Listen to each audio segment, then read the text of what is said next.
Ağa mən bax belə bir fikir var da. Deyirlər bu cənnət ağacı, cənnəti Allah yaradanda bir də yasaq ağac əkdi ortasına və Adəmə dedi ki, bütün meyvələrdən yeyə bilərsən, bu ağacı meyvəsindən yeyəməz. İndi Qəşəm müəllim deyir ki, o ağacı, o haramı yaradan da Allahdır da. Yaratmasın o bağçada o ağac olmasaydı nə olardı? Niye yarattı o ağacı? Gözəl, gözəl bir yanaşma, fərqli bir yanaşmadır. Ancaq nə olsa belə Yaradanın yarattığı hər şeydə minlərlə hikmət var. Əslində doğru söylür, hikmət əhli anlar. Yaradan deyir ki,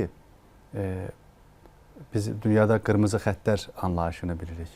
Halallar, haramlar var.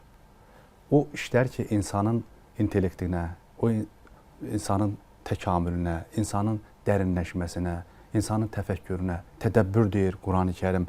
Əfələ yetədəbbərunəl Qur'anə əm alə qulubi əqfaluhə. Deyir ki, onlar bir Quranı düşünməzlərmi? Təbii ki, bu hadisə bizə düşünmə imkanı verir ki, görəsən, niyə yasaq qoyub Allah? Yasaqlar insan iradəsinin testidir.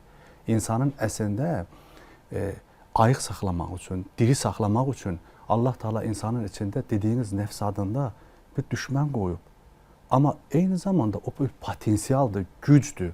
İnsanın şöhrəti, şəhvəti, nəsillərin artması nəfsə bağlıdır. Görürsünüz, Quran-ı Kərimdə heç bir yerdə nəfis kimi bir düşmanı öldürün demir.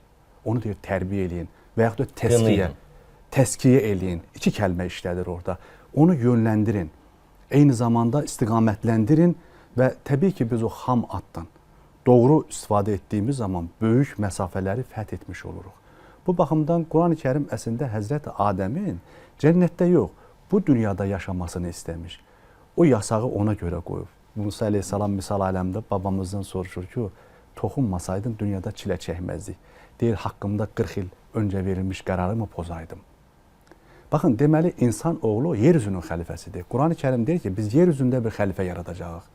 Bax, bu xəlifə, yeryüzündə yaranmış xəlifə özünün son nəfəsinə qədər, sonuncu cümləsi, son nəfəsinə qədər mücadilə edib öz yurdumuza, gerçək vətənimizə, cənnətimizə dönmənin mübarizəsini aparır.